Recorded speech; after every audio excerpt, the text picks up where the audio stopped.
All right, now this is a very disturbing story I'm going to tell you here. And I'm going to go over it in a very methodical way because I don't want anybody misquoting me or misunderstanding anything.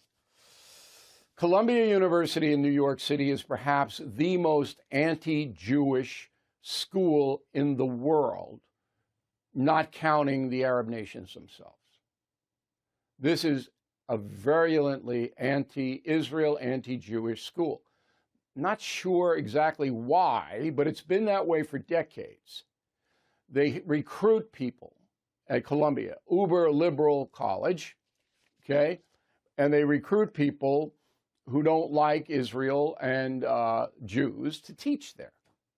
And that attracts radical students there, okay? That's what's happening. So as we saw, many colleges were embarrassed by students sticking up for Hamas. So it's okay that Hamas killed thousands of civilians, including babies and women. And, you know, Hamas beheaded somebody yesterday, cut their heads off. But that's okay, because Israel's a fascist nation, whatever these dopey protesters say.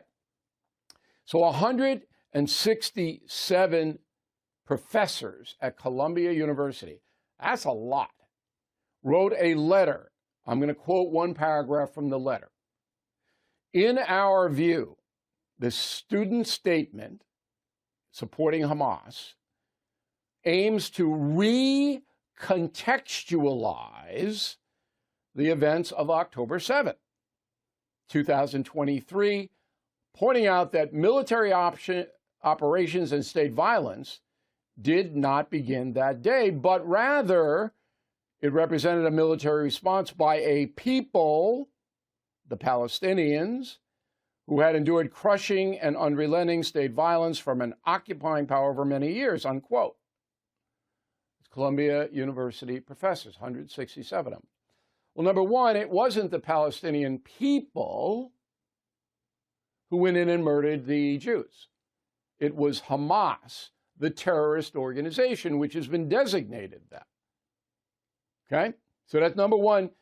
They lied, the Columbia University professors, in this response. Okay?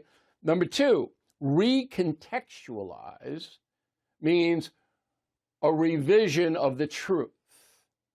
The truth is there's always been strife between Arabs and Jews in the Holy Land.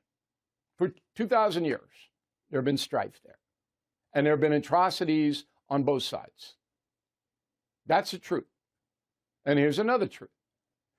Israel is a nation, a certified nation, and has offered every single Arab in the area Israeli citizenship. So there's no occupying. You can become a citizen of Israel. Anybody can. And therefore derive all the benefits of that status. But the Palestinians, 95% of them, reject it. They don't want to be citizens of Israel. But they don't have a government. They're run by a terror group, Hamas. There's no Palestinian Authority. There was an election, which is bogus anyway because there's no free elections. And Hamas overwhelmingly defeated the Palestinian Authority. So these Palestinians aren't being occupied because Israel has carved out Gaza for them. But they can't get anywhere because they don't have any organization. They don't have a country.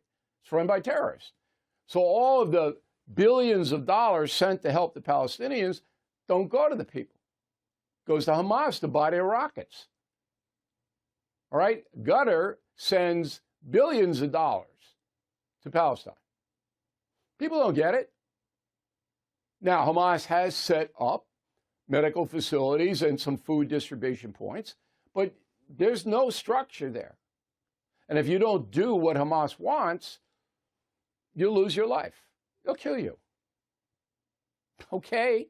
Now, these Palestinian professors, I call them Palestinian, these professors at Columbia University who think Palestine is being occupied and the students are justified in supporting Hamas, the terrorists, because of this. Well, you made the same argument about 9/11. America's fault that Al-Qaeda came and slaughtered 3,000 of us. The same argument.